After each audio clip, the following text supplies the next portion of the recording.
ख़वातीन हज़रात, अज का मेरा मौजू है अदब। अदब व एहतराम। सवाल यह है कि जिहड़ा अदब व एहतराम साडे मुआशरे दे विच राइज है,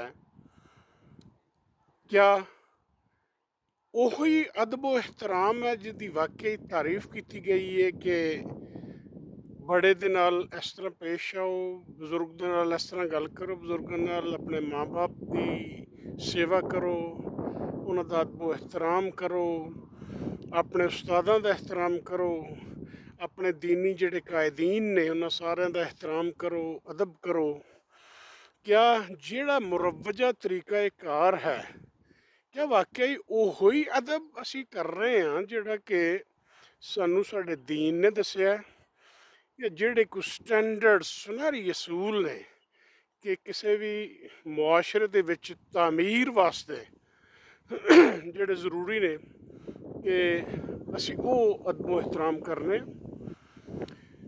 मैं गल शुरू करांगा इत्थों कि कुरान पाक चूँकि सच्ची ते सुच्ची किताब है, और अल्हम्दुलिल्लाह अल्लाह ताला का शुक्र है कि चलो असी जे हाली तक शऊरी नहीं तो कम अज़ कम विरासत सानू दीन मिले है। साढ़े बाप दादा जेडे ने मुसलमान सन ते सानू अल्लाह ताला का करम होया कि असी उन्होंने घर जम पे। इस वास्ते बुनियाद साड़ी हर चीज़ की कुरान है। हुण कुरान दे विच अदब का तसव्वुर की है? कुरान दे विच अदब का तसव्वुर ये हैगा जो वालदैन की कोई गल होंदी है तो वालदैन के बारे चूँकि उन्होंने बचपन सारा सानू पालिया हुंदा है, पोसिया हुंदा है, बहुत मुशक्कत उन्होंने उठाई हुंदी है। एक यही आसपैक्ट है कि सानू हुक्म है कि जिन्ना जिमें उन्होंने साढ़े ते बचपन च रहम किया, करम किया, असी उन्हों के बुढ़ापे दे विच उन्होंने साथी बनीए। और दूसरा तसव्वुर यह है कि मुआशरे दे विच हर कमज़ोर का अदब ते एहतराम किया जाए। और तीसरा कॉन्सैप्ट जिहड़ा अदब एहतराम का यह है कि असी जितने भी साडे कायदीन ने उन्होंने सारिਆਂ ਦਾ ਭਾਵੇਂ ਉਹਨਾਂ ਦਾ ਨੁਕਤਾ नज़र गलत है या उन्हों का नुकता नज़र ठीक है, या साढ़े ईवन वालदैन जिहड़े ने उन्हों का दीनी हवाले नाल नुकता नज़र गलत है या सही है, तो उतों सानू की करना चाहिए, उदों साढ़े अदब के तकाजे की ने, एहतराम के तकाजे की ने। मिसाल के तौर पर सब तो मिसाल तो आप सल्लल्लाहु अलैहि वसल्लम दी है, जिन्हों ने कुरान की किताब सानू समझाई, उसवा हसना है, अहादीस है ने।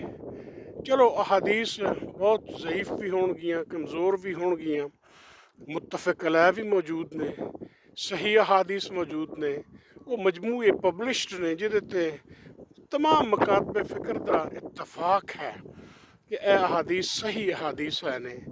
उन्हों की रोशनी दे विच जिहड़ी तारीफ की गई है अदब की, एहतराम की, वो सानू मिसालां मिलदियां ने कि आप सल्लल्लाहु अलैहि वसल्लम जो तशरीफ लाए ने और बचपन तो लैके जवानी तक, नबुव्वत तक आप सल्लल्लाहु अलैहि वसल्लम के बारे च उस मुआशरे च, क्योंकि कफार का मुआशरा सी मक्का दे जेडे उत्थे लोग सन, गो के दीने इब्राहिमी द क्लेमेंट है सन वो कि असी उत्ते अमल करने हैं। लेकिन वक्त गुजरन के नाल नाल वो बुत परस्त हो गए, वो उन्होंने शिरक शुरू करता, मुशरक बन गए, हत्ता कि काबा दे विच भी उत्थे बुत उन्हें रख के ते पूजते सन। ये नहीं सन दे कि साड़ा रब एक नहीं, वो कहते रब साड़ा एक है।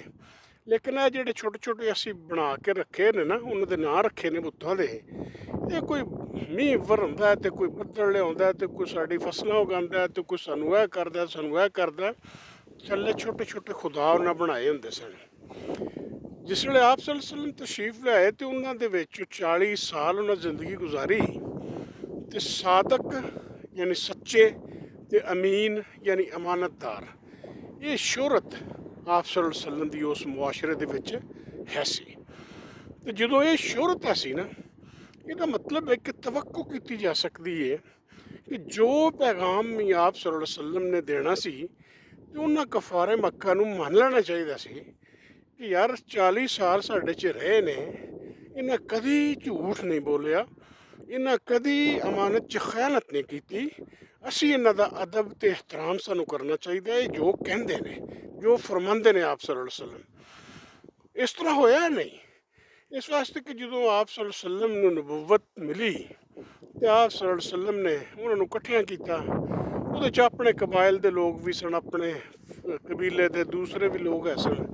ਉਹ ਸਾਰਿਆਂ ਨੂੰ ਇਕੱਠਿਆਂ ਕਰਕੇ ਦਿੱਤਾ। ਸਵਾਲ ਇਹ ਪੁੱਛਿਆ ਵੀ ਤੁਸੀਂ ਮੈਨੂੰ ਕੀ ਸਮਝਦੇ ਹੋ? ਉਹਨਾਂ ਸਾਰਿਆਂ ਇੱਕ ਜ਼ੁਬਾਨ ਹੋ ਕੇ ਕਿਹਾ ਜੀ ਅਸੀਂ ਤੁਹਾਨੂੰ ਸਾਦਕ ਤੇ ਅਮੀਨ ਸਮਝਦੇ ਹਾਂ। ਅੱਛਾ ਹੈ, ਤੇ ਫਿਰ ਮੈਂ ਜੇ ਤੁਹਾਨੂੰ ਇਹ ਗੱਲ ਆਖਾਂ ਕਿ ਰੱਬ ਤੁਹਾਡਾ ਇੱਕ ਹੈ ਕਿ ਤੁਸੀਂ ਮੰਨੋਗੇ? ਉਹ ਆਖਣ ਲੱਗੇ ਹਾਂਜੀ ਮੰਨਾਂਗੇ ਵੀ ਰੱਬ ਤੇ ਇੱਕ ਹੀ, ਇਹਦੀ ਤੇ ਕੋਈ ਸ਼ੱਕ ਨਹੀਂ। ਆ ਜਿਹੜੇ ਥੱਲੇ ਅਸੀਂ ਰੱਖੇ ਨੇ, ਅਸੀਂ ਆਪਣੇ ਆਪਣੇ ਜਿਹੜੇ ਇਹਨਾਂ ਨੂੰ ਡਿਊਟੀਆਂ ਇਹਨਾਂ ਕੋਲ ਕੁਝ ਮੰਗ ਲੈਂਦੇ ਆ ਵੀ ਆ ਤੂੰ ਇਹ ਕੰਮ ਕਰਦੇ, ਆ ਕੰਮ ਕਰਦੇ, ਆ ਕੰਮ ਮੇਰਾ ਕੰਮ ਕਰਦੇ। ਤੇ ਅੱਲਾ ਦੇ ਰਸੂਲ ਨੇ ਕਿਹਾ ਚਲੋ ਰੱਬ ਤੇ ਇੱਕ ਮੰਨਦੇ ਹੋ ਤੁਸੀਂ।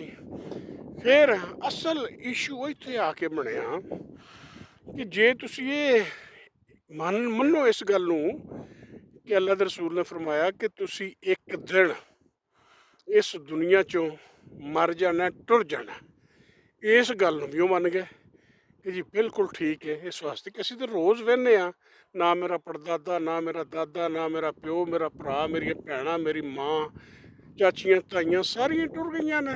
ਇਸ ਵਾਸਤੇ ਅਸੀਂ ਵੀ ਮੰਨਦੇ ਹਾਂ। ਜਿਸ ਨੁਕਤੇ 'ਤੇ ਵੱਡਾ ਇਖਤਲਾਫ ਹੋਇਆ ਨਾ, ਉਹ ਇਹ ਸੀ ਕਿ ਅੱਲਾ ਦੇ ਰਸੂਲ ਨੇ ਫਰਮਾਇਆ ਕਿ ਜਦੋਂ ਤੁਸੀਂ ਮਰ ਜਾਣਾ ਨਾ, ਤੇ ਮਰਨ ਤੋਂ ਬਾਅਦ ਇੱਕ ਦਿਨ ਐਸਾ ਹੋਣਾ ਹੈ ਕਿ ਜਿਹੜਾ ਰੋਜ਼ੇ ਜਜ਼ਾ ਉਹ ਸਜ਼ਾ ਹੋਣਾ। ਤੁਹਾਨੂੰ ਜਿਹੜਾ ਨਾ ਉਠਾਲ ਕੇ ਉਸੇ ਤਰ੍ਹਾਂ ਹੀ ਫੇਰ ਰੂਹ ਫੂਕੀ ਜਾਣੀ ਤੁਹਾਡੇ ਜਿਸਮਾਂ 'ਤੇ। ਤੁਸੀਂ ਜੋਗ ਦਰ ਜੋਗ ਤੇ ਫੌਜਾਂ ਜਿਹੜੀਆਂ ਨੇ ਸਾਰੀਆਂ ਰੱਬ ਦੇ ਦਰਬਾਰ 'ਚ ਹਾਜ਼ਰ ਹੋਣੀਆਂ ਨੇ। ਇੱਥੋਂ ਆ ਕੇ ਉਹ ਆਕੜ ਗਏ। ਉਹਨੇ ਆਖਿਆ ਅਸੀਂ ਇਹ ਗੱਲ ਨਹੀਂ ਮੰਨਦੇ ਕਿ ਅਸੀਂ ਮਰ ਜਾਣਾ, ਅਸੀਂ ਮਿੱਟੀ ਹੋ ਜਾਣਾ ਤੇ ਫੇਰ ਜਿਹੜਾ ਦੁਬਾਰਾ ਅਸੀਂ ਜਿਹੜਾ ਜ਼ਿੰਦਾ ਹੋਣਾ, ਸਾਡਾ ਹਿਸਾਬ ਕਿਤਾਬ ਹੋਣਾ ਤੇ ਸਾਡੇ ਵਾਸਤੇ ਇਹ ਫੈਸਲੇ ਹੋਣੇ ਨੇ ਕਿ ਤੈਨੂੰ ਆਹ ਸਜ਼ਾ ਦਿੱਤੀ ਤੇ ਤੈਨੂੰ ਆਹ ਇਨਾਮ ਦਿੱਤਾ। ਇਹਨੂੰ ਨਹੀਂ ਮੰਨਦੇ। ਇੱਥੇ ਫਿਰ ਪੂਰੇ ਕੁਰਾਨ ਦਾ ਜ਼ੋਰ ਇੱਕ ਵਾਰੀ ਨਹੀਂ, ਬਾਰ ਬਾਰ ਕੁਰਾਨ ਨੇ ਦਲੀਲ ਦਿੱਤੀ ਕਿ ਬਈ ਜੇ ਤੁਹਾਨੂੰ ਇੱਕ ਵਾਰੀ ਪੈਦਾ ਮੈਂ ਕਰ ਸਕਣਾ ਤੇ ਫਿਰ ਤੁਸੀਂ ਮਰ ਜਾਓ ਤੇ ਤੁਹਾਡੇ ਫਿਰ ਉਹਨਾਂ ਜ਼ਰਾਤ ਤੋਂ ਮੈਂ ਦੁਬਾਰਾ ਤੁਹਾਨੂੰ ਫਿਰ ਕਿਉਂ ਨਹੀਂ ਪੈਦਾ ਕਰ ਸਕਦਾ? ਭਾਵੇਂ ਤੁਸੀਂ ਮਿੱਟੀ ਦੇ ਵਿੱਚ ਮਿਕਸ ਵੀ ਹੋ ਜਾਓ ਤੇ ਮੈਂ ਤੁਹਾਨੂੰ ਕਿਉਂ ਨਹੀਂ ਕਰ ਸਕਦਾ?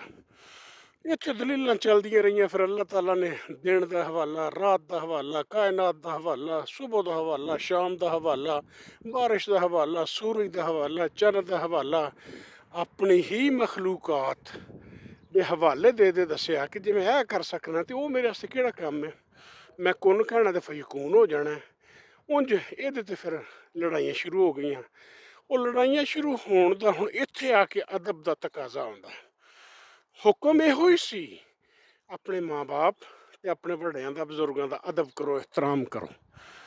ਤੇ ਅਦਬ ਇਹਤਰਾਮ ਦਾ ਤਕਾਜ਼ਾ ਇਹ ਹੀ ਕਿ ਦਾਇਰਾ ਮੁਕਰਰ ਕਰਤਾ ਕਿ ਇੱਕ ਅਦਬ ਇਹਤਰਾਮ ਉਹ ਹੋਏ ਕਿ ਮਿਸਾਲ ਦੇ ਤੌਰ 'ਤੇ ਤੁਹਾਡੇ ਵਾਲਦੈਨ ਨੇ, ਇਹ ਜ਼ਈਫ ਹੋ ਜਾਂਦੇ ਨੇ, ਇਹਨਾਂ ਨੇ ਤੁਹਾਡੇ 'ਤੇ ਬੜੇ ਅਹਿਸਾਨਾਤ ਕੀਤੇ ਨੇ। ਅਗਰ ਇਹ ਤੁਹਾਨੂੰ ਕੋਈ ਗਲਤ ਕੰਮ ਕਹਿਣ ਨਾ, ਉੱਥੇ ਆ ਕੇ ਤੇ ਰੁਕ ਜਾਇਓ। ਉਂਝ ਉਫ ਵੀ ਨਹੀਂ ਕਰਨੀ ਇਹਨਾਂ ਦੇ ਅੱਗੇ, ਇਹ ਜੋ ਮਰਜ਼ੀ ਕਹਿੰਦੇ ਰਹਿਣ, ਉਂਝ ਇਹਨਾਂ ਦੀ ਗੱਲ ਨਹੀਂ ਮੰਨਣੀ ਜਿਹੜੀ ਅਗਰ ਮੇਰੇ ਹੁਕਮ ਦੇ ਖਿਲਾਫ ਹੋਵੇ। ਯਾਨੀ ਉੱਥੇ ਅਦਬ ਦਾ ਰਾਹ ਇੱਕ ਲਕੀਰ ਖਿੱਚ ਦਿੱਤੀ ਕਿ ਇਹ ਕੰਮ ਭਾਵੇਂ ਤੁਹਾਡੇ ਵਾਲਦੈਨ ਵੀ ਕਹਿਣ ਨਾ, ਜਿਹੜੀ ਟਕਰਾਓ ਰੱਖਦੀ ਹੋਏ ਮੇਰੀ ਸ਼ਰੀਅਤ ਨਾਲ ਤੇ ਮੇਰੇ ਹੁਕਮ ਦੇ ਨਾਲ, ਤੇ ਉੱਥੇ ਅੱਲਾ ਦੇ ਰਸੂਲ ਨੇ ਕਿਹਾ ਬਈ ਇੱਥੇ ਰੱਬ ਗੁੱਸੇ ਹੁੰਦਾ ਹੈ। ਇਸ ਵਾਸਤੇ ਇੱਥੇ ਅਦਬ ਇਹਤਰਾਮ ਉਫ ਨਾ ਕਰੋ, ਬੋਲੋ ਨਾ। ਉਹ ਕੁੱਟਣ ਮਾਰਨ ਜੋ ਮਰਜ਼ੀ ਕਰਨ, ਬਹਿ ਜਾਓ, ਕੁੱਟ ਖਾ ਲਓ, ਗਾਲਾਂ ਖਾ ਲਓ, ਜੋ ਮਰਜ਼ੀ ਕਰੋ। ਉਂਝ ਇਸ ਗੱਲ ਤੇ ਇਹ ਕੋਈ ਅਦਬ ਨਹੀਂ ਕਿ ਉਹ ਤੁਹਾਨੂੰ ਆਖਣ ਕਿ ਜੀ ਆਹ ਜਿਹੜਾ ਬੁੱਤ ਮੈਂ ਬਣਾ ਕੇ ਘਰ ਰੱਖਿਆ, ਇਹਦੇ ਕੋਲ ਮੈਂ ਮੀਂਹ ਮੰਗਣਾ, ਬਾਰਿਸ਼ ਮੰਗਣਾ, ਤੇ ਇਹ ਮੈਨੂੰ ਪੁੱਤਰ ਦਿੰਦਾ, ਤੇ ਮੈਨੂੰ ਦੋਤਰੇ ਦਿੰਦਾ, ਤੇ ਮੈਨੂੰ ਪੋਤਰੇ ਦਿੰਦਾ, ਤੇ ਤੁਸੀਂ ਆਖੋ ਅੱਬਾ ਜੀ ਇਹ ਗੱਲ ਠੀਕ ਹੈ। ਇਹ ਨਹੀਂ ਆਖਣਾ। ਇਹ ਆਖਣਾ ਅੱਬਾ ਜੀ ਮੈਂ ਲੱਖ ਵਾਰੀ ਮਾਫੀ ਮੰਗਣਾ, ਅੱਬਾ ਜੀ ਇੰਝ ਨਾ ਆਖੋ। ਤੁਹਾਡੀ ਮਿਹਰਬਾਨੀ। ਇਸ ਵਾਸਤੇ ਕਿ ਇਹ ਜਿਹੜਾ ਪੁੱਤਰ ਹੈ, ਤੇਰੇ ਜਿਹੜੇ ਪੋਤੇ ਨੇ, ਆਲ ਔਲਾਦ ਦੇ ਨਿਮਤਾਂ ਨੇ, ਰਿਜ਼ਕ ਨੇ, ਇਹ ਸਿਰਫ ਇੱਕ ਰੱਬ ਦੀ ਜ਼ਾਤ ਦੇ ਹੱਥ ਵਿੱਚ ਹੈ। ਉੱਥੇ ਆ ਕੇ ਅਦਬ ਦਾ ਦਾਇਰਾ ਮੁੱਕ ਜਾਂਦਾ ਹੈ। ਹਾਂ, ਇੱਥੋਂ ਤੱਕ ਫਿਰ ਵੀ ਮੇਨਟੇਨ ਕਰੋ ਕਿ ਚਾਰੇ ਬੰਨੇ ਫਿਰ ਤੁਸੀਂ ਜੀ ਗਜ਼ਵਾਤ ਦੇਖੀਆਂ ਕਿ ਉੱਥੇ ਅੱਲਾ ਦੇ ਰਸੂਲ ਦੇ ਨਾਲ ਜਿਹੜੇ ਲਸ਼ਕਰ ਹੁੰਦੇ ਸਨ, ਮੁਸਲਮਾਨ ਹੋ ਗਏ ਸਨ ਸਾਹਬਾ ਕਰਾਮ, ਉਹਨਾਂ ਦੇ ਸਾਹਮਣੇ ਉਹਨਾਂ ਦੇ ਭਰਾ, ਉਹਨਾਂ ਦੇ ਪਿਓ, ਉਹਨਾਂ ਦੇ ਕਜ਼ਨਸ, ਜੋ ਵੀ ਆਇਆ ਉਹਨਾਂ ਨੂੰ ਦਾਵਤ ਪਹਿਲਾਂ ਪਹੁੰਚਾਤੀ ਹੈ। ਲੇਕਿਨ ਜਿਸ ਵੇਲੇ ਜੰਗ ਦਾ ਗਜ਼ਵਾ ਦਾ ਮੌਕਾ ਆ ਗਿਆ ਤੇ ਭਰਾ ਭਰਾ ਨਾਲ ਲੜ ਪਿਆ, ਪਿਓ ਪੁੱਤਰ ਨਾਲ ਲੜ ਪਿਆ, ਅਦਬ ਉੱਥੇ ਆ ਕੇ ਮੁੱਕ ਜਾਂਦਾ ਹੈ। ਹਾਂ, ਦਿਲ ਦੇ ਵਿੱਚੋਂ ਦਰਦ ਜ਼ਰੂਰ ਕਿ ਮੈਂ ਆਪਣੇ ਪਿਓ ਨਾਲ ਲੜਨ ਰਿਹਾ, ਤੇ ਪਿਓ ਜਿਹੜਾ ਉਹਦਾ ਪੁੱਤਰ ਨਾਲ ਦਰਦ, ਲੇਕਿਨ ਉਸ ਤੋਂ ਫੈਸਲਾ ਉਹ ਲੜਾਈ ਖਾਲਿਸਤਨ ਅੱਲਾਹ ਤਾਲਾ ਦੀ ਖਾਤਰ ਸੀ। ਉੱਥੇ ਆ ਕੇ ਅਦਬ ਇਹਤਰਾਮ ਮੁੱਕ ਜਾਂਦਾ ਹੈ। ਲਓ ਜੀ, ਇਹ ਪੈਮਾਨਾ ਤੈਅ ਹੋ ਗਿਆ ਅਦਬ ਇਹਤਰਾਮ ਦਾ ਕਿ ਹਰ ਗਲਤ ਚੀਜ਼ ਅਗਰ ਕੋਈ ਤੁਹਾਡਾ ਵੱਡਾ ਕਵੇ, ਤੁਹਾਡਾ ਨਿੱਕਾ ਕਵੇ, ਤੁਹਾਡਾ ਲੀਡਰ ਕਵੇ, ਤੁਹਾਡਾ ਉਸਤਾਦ ਕਵੇ, ਤੁਹਾਡਾ ਪੀਰੋ ਮੁਰਸ਼ਿਦ ਕਵੇ, ਜਿਹਦਾ ਟਕਰਾਓ ਅੱਲਾ ਦੇ ਹੁਕਮ ਦੇ ਨਾਲ ਹੈ, ਉਹ ਫਿਰ ਅਦਬ ਨਹੀਂ ਰਹਿੰਦਾ। ਉਹ ਫਿਰ ਤੁਸੀਂ ਦਾਇਰਾ ਇਸਲਾਮ ਚੋਂ ਜਾਂ ਦਾਇਰਾ ਦੀਨ ਚੋਂ ਤੁਹਾਡਾ ਇਖਰਾਜ ਹੋਣ ਦਾ ਚਾਂਸ ਹੈ। ਇਸ ਵਾਸਤੇ ਉਹਨਾਂ ਨਾਲ ਬੋਲੋ ਅਦਬ ਨਾਲ, ਲੇਕਿਨ ਉਹਨੂੰ ਦੱਸ ਦਿਓ ਕਿ ਬਜ਼ੁਰਗੋ, ਅੰਮਾ ਜੀ, ਅੱਬਾ ਜੀ, ਇਹ ਕੰਮ ਅਸੀਂ ਨਹੀਂ ਕਰਨਾ, ਇਹ ਗੱਲ ਠੀਕ ਨਹੀਂ। ਤੁਹਾਡੇ ਸਾਹਮਣੇ ਤੁਹਾਡੇ ਵਾਲਦ ਸਾਹਿਬ, ਤੁਹਾਡੇ ਪੀਰ ਸਾਹਿਬ, ਤੁਹਾਡਾ ਬੌਸ ਹਰਾਮ ਖਾਂਦਾ ਹੈ, ਜ਼ੁਲਮ ਕਰਦਾ ਹੈ, ਉਹਨੂੰ ਕੀ ਕਰੋ? ਅਦਬ ਨਾਲ ਦੱਸੋ ਕਿ ਬਾਬਾ ਜੀ ਤੁਸੀਂ ਇਹ ਨਾ ਕਰੋ, ਤੁਹਾਡੀ ਮਿਹਰਬਾਨੀ ਹੈ, ਅੱਲਾਹ ਤਾਲਾ ਦਾ ਹੁਕਮ ਹੈ। ਇਹ ਨਹੀਂ ਉਹਦਾ ਮਤਲਬ ਕਿ ਤੁਸੀਂ ਡਾਂਗ ਚੁੱਕ ਕੇ ਖਲੋ ਜਾਓ। ਡਾਂਗ ਦੀ ਵਾਰੀ ਤੇ ਬੜੀ ਅਖੀਰ 'ਤੇ ਜਾ ਕੇ ਆਉਂਦੀ ਏ ਜਦੋਂ ਸਾਰੀ ਤਮਾਮੇ ਹੁਜਤ ਨਾ ਹੋ ਜਾਏ। ਇਹ ਨਹੀਂ ਕਿ ਪਹਿਲੇ ਦਿਨ ਹੀ ਜੇ ਕੋਈ ਮਾਂ ਪਿਓ ਨੇ ਗਲਤੀ ਕਰ ਲਈ ਹੈ, ਕੋਈ ਪੀਰੋ ਮੁਰਸ਼ਦ ਨੇ ਗਲਤ ਤੁਹਾਨੂੰ ਗੱਲ ਕਰਤੀ ਹੈ, ਤੁਹਾਡੇ ਬੌਸ ਨੇ ਜਿਹੜਾ ਉਹ ਤੁਹਾਡੇ ਸਾਹਮਣੇ ਹਰਾਮ ਖਾਂਦਾ, ਉਹ ਰਿਸ਼ਵਤ ਲੈਂਦਾ, ਉਹ ਤੁਹਾਡਾ ਮਿਸਾਲ ਦੇ ਤੌਰ 'ਤੇ ਕੋਈ ਸਰਕਾਰੀ ਵਸਾਇਲ ਨੂੰ ਗਲਤ ਇਸਤੇਮਾਲ ਕਰਦਾ, ਅਤੇ ਤੁਸੀਂ ਡਾਂਗ ਖਿੱਚੀ ਹੋਏ ਕਿ ਜਹਾਦ ਕਰਨਾ, ਹੁਣ ਪਹਿਲੋਂ ਤਮਾਮੇ ਹੁਜਤ ਕਰਨਾ ਕਿ ਨਹੀਂ, ਮੈਂ ਤੁਹਾਡਾ ਅਦਬ ਕਰਨਾ, ਮੈਂ ਤੁਹਾਡਾ ਇਹਤਰਾਮ ਕਰਨਾ। ਮੇਰੇ ਅਦਬ ਦਾ ਅਤੇ ਮੇਰੇ ਇਹਤਰਾਮ ਦਾ ਜਿਹੜਾ ਦਾਇਰਾ ਹੈ ਉਹ ਉਨੀ ਦੇਰ ਮੌਜੂਦ ਹੈ ਜਿੰਨੀ ਦੇਰ ਤੁਸੀਂ ਰੱਬ ਦੇ ਹੁਕਮ ਦੇ ਨਾਲ ਟਕਰਾਓ ਨਹੀਂ ਰੱਖਦਾ ਤੁਹਾਡਾ ਹੁਕਮ। ਇਸ ਵਾਸਤੇ ਮੇਰੇ ਤੇ ਤਾਮੀਲ ਕਰਨਾ, ਹੁਕਮ ਅੱਲਾ ਦੇ ਹੁਕਮ ਦੀ ਤਾਮੀਲ ਕਰਨਾ, ਇਹ ਅਦਬ ਇਹਤਰਾਮ ਦੀ ਗੱਲ ਹੋ ਗਈ। ਹੁਣ ਅਗਲਾ ਮੌਜੂ ਦੇ ਨਾਲ ਹੀ ਜੁੜਦਾ ਹੈ ਕਿ ਸਾਡੇ ਮੁਆਸ਼ਰੇ ਦੇ ਵਿੱਚ ਅਸੀਂ ਪਿਛਲੇ ਕਈ ਸਾਲਾਂ ਤੋਂ, ਬਲਕਿ ਬਰਰੇ ਸਗੀਰ ਦੇ ਮੁਆਸ਼ਰੇ 'ਚ ਅਦਬ ਉਹ ਇਹਤਰਾਮ ਦੇ ਨਾਂ ਤੋਂ ਅਸੀਂ ਨਸਲ ਦਰ ਨਸਲ ਗੁਲਾਮਾਂ ਦੀ ਫਸਲ ਪੈਦਾ ਕੀਤੀ ਹੈ। ਇਸ ਵਾਸਤੇ ਕਿ ਅਦਬ ਇਹਤਰਾਮ ਕਤਈ ਤੌਰ 'ਤੇ ਤੁਹਾਨੂੰ ਸਵਾਲ ਉਠਾਉਣ ਤੋਂ ਨਹੀਂ ਰੋਕਦਾ, ਤੁਹਾਨੂੰ ਦਲੀਲ ਦੇਣ ਤੋਂ ਨਹੀਂ ਰੋਕਦਾ। ਉਹ ਤੁਹਾਡੇ ਅਖਲਾਕੀਆਤ ਜਿਹੜੇ ਨੇ, ਬੋਲਣ ਦੇ, ਚਾਲਣ ਦੇ, ਅਦਬ ਕਰਨ ਦੇ, ਖਿਦਮਤ ਕਰਨ ਦੇ, ਵੱਡਿਆਂ ਦੀ, ਕਮਜ਼ੋਰਾਂ ਦੀ, ਜਾਂ ਮਜ਼ਲੂਮ ਦੇ ਨਾਲ ਖਲੋਣ ਦੇ, ਜ਼ਾਲਮ ਦੇ ਖਿਲਾਫ ਖਲੋਣ ਦੇ, ਉਹਦਾ ਇੱਕ ਦਾਇਰਾ ਹੈ। ਤੁਸੀਂ ਉਹ ਤਮਾਮੇ ਹੁਜਤ ਤੋਂ ਬਾਅਦ ਉਹਦੇ ਨਾਲ ਲੜ ਸਕਦੇ ਹੋ, ਅਦਰਵਾਈਜ਼ ਤੁਸੀਂ ਉਹਦਾ ਅਦਬ ਇਹਤਰਾਮ ਕਰੋ। ਹੁਣ ਬੱਚਾ ਜੰਮਦਾ, 1 ਦਿਨ ਦਾ, 2 ਦਿਨ ਦਾ, 4 ਦਿਨ ਦਾ, ਉਹਦੇ 'ਤੇ ਮਾਂ ਅਤੇ ਬਾਪ ਦਾ ਅਹਿਸਾਨ ਸ਼ੁਰੂ ਹੋ ਜਾਂਦਾ ਹੈ। ਜਿਵੇਂ ਜਿਵੇਂ ਉਹ ਵੱਡਾ ਹੁੰਦਾ ਹੈ, ਹੁਣ ਜਦੋਂ ਉਹਨੂੰ ਸ਼ਊਰੀ ਉਮਰ 'ਚੋਂ ਬੱਚਾ ਪਹੁੰਚਦਾ ਹੈ, ਤੁਹਾਡੇ ਘਰ ਦਾ ਬਾਹਰ ਦਰਵਾਜ਼ਾ ਖੜਕਦਾ ਹੈ, ਉਹ ਬੱਚੇ ਨੂੰ ਤੁਸੀਂ ਕਹਿੰਦੇ ਹੋ ਬੇਟਾ ਜਾ ਕੇ ਕਹਿ ਕਿ ਅੱਬੂ ਜੀ ਘਰ ਕੋਈ ਨਹੀਂ। ਹੁਣ ਇੱਥੇ ਉਹਨੂੰ ਵੀ ਪਤਾ, ਉਸ ਬੱਚੇ ਨੂੰ ਵੀ, ਕਿ ਮੇਰੇ ਵਾਲਦ ਸਾਹਿਬ ਗਲਤ ਕਹਿ ਰਹੇ ਨੇ ਅਤੇ ਮੈਂ ਜਾ ਕੇ ਝੂਠ ਬੋਲਣਾ। ਇੱਥੇ ਆ ਕੇ ਤੁਸੀਂ ਅਦਬ ਦਾ ਦਾਇਰਾ ਅਤੇ ਤੁਸੀਂ ਅੱਲਾ ਦੇ ਹੁਕਮ ਦੇ ਦਰਮਿਆਨ ਤੁਹਾਡਾ ਜਿਹੜਾ ਟਕਰਾਓ ਆ ਗਿਆ। ਤੁਸੀਂ ਅੱਬਾ ਜੀ ਨੂੰ ਕਹਿਣਾ ਅੱਬਾ ਜੀ, ਤੁਸੀਂ ਮੈਂ ਕਹਿ ਦੇਣਾ ਉਂਝ ਗੱਲ ਤਾਂ ਠੀਕ ਨਹੀਂ ਨਾ ਹੈਗੀ, ਇਹ ਹੈ ਸਵਾਲ ਉਠਾਉਣਾ, ਇਹਦੇ 'ਚ ਬੇਅਦਬੀ ਕੋਈ ਨਹੀਂ। ਤੁਹਾਨੂੰ ਪਿਓ ਤੁਹਾਡਾ ਕੁੱਟੇਗਾ, ਮਾਂ ਕੁੱਟੇਗੀ, ਚੱਲ ਤੈਨੂੰ ਮੈਂ ਆਖਿਆ ਸੀ ਜਾ ਕੇ ਦੱਸ ਕੇ ਆ ਵੀ ਘਰ ਅੱਬੂ ਜੀ ਕੋਈ ਨਹੀਂ। 1 ਵਾਰੀ, 2 ਵਾਰੀ, 3 ਵਾਰੀ ਆਪਣੇ ਕਹਿੰਦੇ ਜਾਓ। ਤਾਮੀਲ ਤੁਸੀਂ ਕਰਨੀ ਜਿਹੜੀ ਕਰਨੀ ਹੈ, ਇਹ ਕਹਿੰਦੇ ਜਾਓ ਕਿ ਤੀ ਅੱਬਾ ਜੀ ਤੁਸੀਂ ਠੀਕ ਨਹੀਂ, ਇਹ ਠੀਕ ਨਹੀਂ, ਝੂਠ ਤੁਸੀਂ ਮੈਨੂੰ ਕਹਿੰਦੇ ਮੈਂ ਬੋਲਾਂ, ਮੈਂ ਇਹ ਨਹੀਂ ਠੀਕ। ਚਲੋ ਉਹ ਬਚਪਨ ਗੁਜ਼ਰ ਗਿਆ। ਇਸੇ ਤਰ੍ਹਾਂ ਹੀ ਮਾਂ ਬਾਪ ਤੁਹਾਡੇ ਸਾਹਮਣੇ ਤੁਹਾਨੂੰ ਸ਼ੌਰੀ ਤੌਰ 'ਤੇ ਅੰਦਾਜ਼ਾ ਹੋਣ ਰਿਹਾ ਮੇਰੇ ਵਾਲਦ ਸਾਹਿਬ ਫਲਾਂ ਜੌਬ 'ਤੇ ਨੇ। ਅੱਜ ਉਹਨਾਂ ਨੇ ਇਹ ਰਿਸ਼ਵਤ ਦੇ ਵਿੱਚ ਚੀਜ਼ ਲਈ ਹੈ। ਇਹ ਅਦਬ ਇਹਤਰਾਮ ਤੁਹਾਨੂੰ ਨਹੀਂ ਰੋਕਦਾ ਕਿ ਤੁਸੀਂ ਨਿਸ਼ਾਨਦੇਹੀ ਕਰੋ ਕਿ ਅੱਬਾ ਜੀ ਤੁਸੀਂ ਇਹ ਰੋਜ਼ੀ ਤੇ ਰੱਬ ਨੇ ਹਲਾਲ ਖਾਣ ਦਾ ਹੁਕਮ ਦਿੱਤਾ ਹੈ, ਤੇ ਤੁਹਾਡੀ ਇਹ ਮਜ਼ਦੂਰੀ ਬਣਦੀ ਨਹੀਂ ਜਿਹੜੀ ਤੁਹਾਨੂੰ ਲੋਕਾਂ ਨੇ ਦਿੱਤੀ ਆਪਣਾ ਕੰਮ ਕਰਾਉਣ ਲਈ। ਫਿਰ ਇਹ ਸਵਾਲ ਉਠਾਉਣ ਦੀ ਗੱਲ ਹੈ, ਇਹ ਦਲੀਲ ਦੇਣ ਦੀ ਗੱਲ ਹੈ। ਫਿਰ ਤੁਸੀਂ ਉਹੀ ਕੰਮ ਕਰਨੀ, ਵਾਲਦੈਨ ਨੂੰ ਦੱਸਣਾ ਤੁਸੀਂ। ਇਸੇ ਤਰ੍ਹਾਂ ਹੀ ਰਫਤਾ ਰਫਤਾ ਅੱਗੇ ਚੀਜ਼ਾਂ बढ़ਦੀਆਂ ਨੇ। ਜਿਸ ਵੇਲੇ ਸਕੂਲ ਜਾਣਾ ਸ਼ੁਰੂ ਕਰਦੇ ਹੋ ਤੁਸੀਂ, ਤੁਹਾਨੂੰ ਉਸਤਾਦ ਮਿਲਦਾ ਹੈ। ਉਸਤਾਦ ਦਾ ਅਦਬ, ਉਸਤਾਦ ਦਾ ਇਹਤਰਾਮ ਵਾਲਦੈਨ ਵਰਗਾ ਹੀ ਹੈ। ਲੇਕਿਨ ਇੱਕ ਉਸਤਾਦ ਤੁਹਾਨੂੰ ਫਿਜ਼ਿਕਸ ਦੀ ਕਲਾਸ ਹੈ, ਉਹ ਤੁਹਾਡੀ ਸੁਬਾਹ 8 ਵਜੇ ਹੈ, ਉਹ 8 ਵਜੇ ਨਹੀਂ ਆਏ, ਉਹ ਆਦਤਨ 10 ਵਜੇ ਆਉਂਦੇ ਨੇ, ਤੇ ਤੁਹਾਡੇ ਮਨੀਟਰ ਨੂੰ ਕਹਿ ਛੱਡਦੇ ਨੇ ਕਿ ਮੁੰਡਿਆਂ ਦਾ ਧਿਆਨ ਰੱਖੀ। ਇਹ ਅਦਬ ਤੋਂ ਗੱਲ ਬਾਹਰ ਹੋ ਗਈ ਹੈ। 1 ਦਿਨ 2 ਦਿਨ 3 ਦਿਨ, ਤੁਸੀਂ 4-5 ਦਿਨ ਲੱਗ ਚ ਜਦੋਂ ਉਸਤਾਦ ਮੁਹਤਰਮ ਆਦਤਨ ਇਸ ਤਰ੍ਹਾਂ ਕਰਨ ਲੱਗ ਪੈਣ, ਤੇ ਉਹਨਾਂ ਨੂੰ ਕਹੋ ਉਹਨਾਂ ਦੇ ਕਮਰੇ ਜਾ ਕੇ, ਤਨਕੀਦ ਬਰਾਏ ਤਜ਼ਲੀਲ ਨਹੀਂ, ਤਨਕੀਦ ਬਰਾਏ ਇਸਲਾਹ, ਤੁਸੀਂ ਜਾ ਕੇ ਉਹਨਾਂ ਦੇ ਕੋਲ ਚਲੇ ਜਾਓ ਕਿ ਸਰ ਤੁਹਾਡੀ ਬੜੀ ਮਿਹਰਬਾਨੀ ਹੈ, ਸੁਬਾਹ 8 ਵਜੇ ਰੋਜ਼ ਕਲਾਸ ਹੁੰਦੀ ਹੈ, ਤੁਸੀਂ ਫਿਜ਼ਿਕਸ ਦੇ ਨੋਟਸ ਦੇ ਕੇ ਤੇ ਆਪ ਘਰ ਚਲੇ ਜਾਂਦੇ ਹੋ, ਜਾਂ ਆਪ ਤੁਸੀਂ ਦਫ਼ਤਰ 'ਚ ਆ ਕੇ ਚਾਹ ਪੀਂਦੇ ਰਹਿੰਦੇ ਹੋ, ਜਾਂ ਆਪਣੇ ਦੋਸਤਾਂ ਦੇ ਨਾਲ ਬਹਿ ਰਹਿੰਦੇ ਹੋ। ਸਾਨੂੰ ਫਿਜ਼ਿਕਸ ਸਮਝ ਨਹੀਂ ਆਉਂਦੀ। ਇਹ ਤੁਸੀਂ 2-4-5 ਵਾਰੀ ਕਰੋਗੇ ਤਮਾਮੇ ਹੁਜਤ, ਤੋਂ ਉਸ ਤੋਂ ਬਾਅਦ ਤੁਸੀਂ ਆਪਣੀ ਕਲਾਸ 'ਚ ਲੈ ਸਕਦੇ ਹੋ ਇਸ਼ੂ, ਉਹਨਾਂ ਡਿਸਕਸ ਕਰੋ। ਫਿਰ ਅਦਬ ਦਾ ਦਾਇਰਾ ਇਹੋ ਹੀ ਹੈ ਕਿ ਆਰਗੂ ਕਰੋ, ਸਵਾਲ ਉਠਾਓ, ਦਲੀਲ ਦਿਓ, ਲੇਕਿਨ ਲੜਾਈ ਫੇਰ ਕਾਹਦੀ ਹੈ? ਤਾਂ ਕਿ ਉਹ ਜਿਸ ਵੇਲੇ ਜਿਹਨੂੰ ਕਹਿੰਦੇ ਨੇ ਪੀਅਰ ਪ੍ਰੈਸ਼ਰ, ਉਹ 4 ਚਫੇਰੇ ਲੋਕਾਂ ਨੂੰ ਪਤਾ ਲੱਗ ਜਾਏਗਾ ਕਿ ਇਹ ਬੱਚੇ ਕਹਿੰਦੇ ਠੀਕ ਨੇ, ਉਹਦਾ ਕੋਈ ਰੱਦੇ ਅਮਲ ਦੇਣਗੇ, ਉਹਦਾ ਕੋਈ ਅਸਬਾਬ ਪੈਦਾ ਕਰਨਗੇ, ਕੋਈ ਹੋਰ ਤਰੀਕਾਕਾਰ ਇਖਤਿਆਰ ਕਰਨਗੇ। ਇਹ ਪ੍ਰੈਸ਼ਰ ਬਿਲਟਅਪ ਹੋਏਗਾ, ਜਿਹੜਾ ਮੁਆਸ਼ਰਤੀ ਪ੍ਰੈਸ਼ਰ ਹੁੰਦਾ ਹੈ।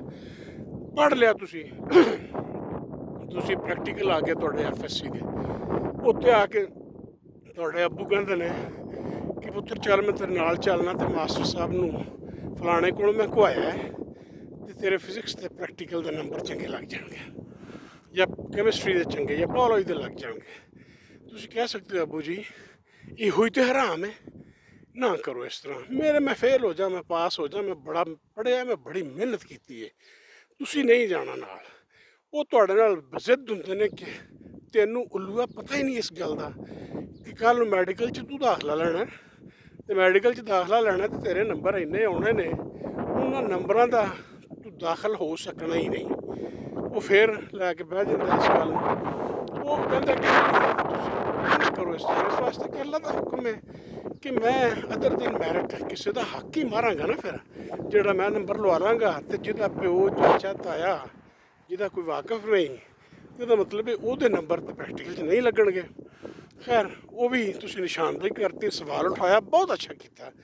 ਅਦਬ ਦਾ ਤਕਾਜ਼ਾ ਫਿਰ ਉਹੀ ਹੈ ਕਿ ਤੁਸੀਂ ਅਵੋਇਡ ਕਰ ਜਾਓ, ਤੁਸੀਂ ਗੁਰੇਜ਼ ਕਰ ਜਾਓ ਇਸ ਹੱਦ ਤੱਕ ਉਹ ਤੁਹਾਨੂੰ ਨਾਰਾਜ਼ ਹੋਣ, ਲੇਕਿਨ ਜਿਹੜਾ ਉਹਨਾਂ ਦੇ ਅੰਦਰ ਦਾ ਜ਼ਮੀਰ ਹੈ ਨਾ, ਤੁਹਾਡੇ ਉਸਤਾਦ ਦਾ, ਤੁਹਾਡੇ ਵਾਲਦ ਦਾ, ਜਿਹਨੂੰ ਤੁਸੀਂ ਸਵਾਲ ਉਠਾਉਂਦੇ ਹੋ, ਆਰਗੂ ਕਰਦੇ ਹੋ, ਉਹ click click click ton ton ton ton ਉਹ ਵੱਜਦਾ ਰਹੇਗਾ। ਮਹੀਨੇ ਨੂੰ, 2 ਨੂੰ, 4 ਨੂੰ, 6 ਨੂੰ ਉਹ ਮੰਨ ਜਾਣੇ, ਇਸ ਗੱਲ ਨੂੰ ਮੰਨ ਜਾਣਗੇ ਕਿ ਬੱਚਾ ਕਹਿੰਦਾ ਤਾਂ ਠੀਕ ਹੈ, ਬੱਚਾ ਕਹਿੰਦਾ ਤਾਂ ਠੀਕ ਹੈ। ਜੇ ਤੁਸੀਂ ਸਵਾਲ ਉਠਾਉਣਾ ਹੀ ਬੰਦ ਕਰ ਦਿਓਗੇ, ਦਲੀਲ ਦੇਣਾ ਹੀ ਬੰਦ ਕਰ ਦਿਓਗੇ, ਸਿਰਫ ਇਸ ਵਾਸਤੇ ਕਿ ਬੇਅਦਬੀ ਨਾ ਹੋ ਜਾਏ, ਇਹਦਾ ਮਤਲਬ ਹੈ ਕਿ ਤੁਸੀਂ ਬੇਅਦਬੀ ਦੇ ਨਾਂ 'ਤੇ ਮਾਜ਼ੂਰ ਪੈਦਾ ਕਰਨੇ ਸ਼ੁਰੂ ਕਰਤੇ। ਜੌਬਸ ਦੀ ਗੱਲ ਆ ਗਈ, ਜੌਬ ਦੇ ਵਿੱਚ ਵੀ ਫਿਰ MPA MNA ਕਾਉਂਸਲਰ, ਸਿਆਸਤਦਾਨ, ਬਿਊਰੋਕਰੇਟ, ਜੱਜ, ਜਰਨੈਲ, ਜਿਹਦਾ ਇਨਫਲੂਐਂਸ ਹੋਏਗਾ, ਉਹ ਮੈਰਿਟ ਤੋਂ ਹਟ ਕੇ ਉਹਨਾਂ ਨੂੰ ਜੌਬ ਵੀ ਲੱਭ ਜਾਣਗੇ। ਤੁਸੀਂ ਫਿਰ ਸਵਾਲ ਨਹੀਂ ਉਠਾਓਗੇ, ਇਹ ਵੱਡੇ ਨੇ, ਇਹਨਾਂ ਦਾ ਮੈਂ ਇਹਤਰਾਮ ਕਰਨਾ ਹੈ, ਇਹਨਾਂ ਦੀ ਮੈਂ ਇੱਜ਼ਤ ਕਰਨੀ ਹੈ। ਉਸ ਇਹਤਰਾਮ ਦੇ ਨਾਂ 'ਤੇ ਤੁਸੀਂ ਉਹਨਾਂ ਇਦਾਰੇ ਨੂੰ ਤਬਾਹ ਕਰ ਰਹੇ ਹੋ ਦਰਅਸਲ, ਔਰ ਤੁਸੀਂ ਮਾਜ਼ੂਰ ਪੈਦਾ ਹੋ ਰਹੇ ਹੋ ਉਸ ਅਦਬ ਇਹਤਰਾਮ ਦੇ ਨਾਂ ਤੋਂ ਕਿ ਜਿਹੜਾ ਅਗਰ ਤੁਸੀਂ ਖਾਮੋਸ਼ ਰਹੋ ਤੇ ਇਸ ਵਾਸਤੇ ਕਿ ਉਹ ਮੁਆਸ਼ਰੇ ਬਾਂਝ ਹੋ ਜਾਂਦੇ ਨੇ, ਜਿਨ੍ਹਾਂ ਮੁਆਸ਼ਰਿਆਂ ਦੇ ਵਿੱਚ ਜਿਹੜਾ ਉਹ ਗਲਾ ਘੁੱਟਦਾ ਜਾਂਦਾ, ਤੇ ਸਵਾਲ ਉਠਾਉਣ ਤੇ ਦਲੀਲ ਦੇਣ ਦੀ ਸਲਾਹੀਅਤ ਖਤਮ ਹੋ ਜਾਂਦੀ ਹੈ। ਇੱਕ ਤੇ ਇਹ ਪਹਿਲੂ ਹੋ ਗਿਆ। ਉਸ ਤੋਂ ਬਾਅਦ ਆ ਗਿਆ ਦੀਨੀ ਕਿਆਦਤ ਦਾ ਪਹਿਲੂ। ਬਚਪਨ 'ਚ ਸਾਨੂੰ ਸਪਾਰਾ ਮੌਲਵੀ ਸਾਹਿਬ ਨੇ ਪੜ੍ਹਾਤਾ। ਮੌਲਵੀ ਸਾਹਿਬ ਦਾ ਵੀ ਇਹਤਰਾਮ ਬਹੁਤ ਜ਼ਰੂਰੀ ਹੈ।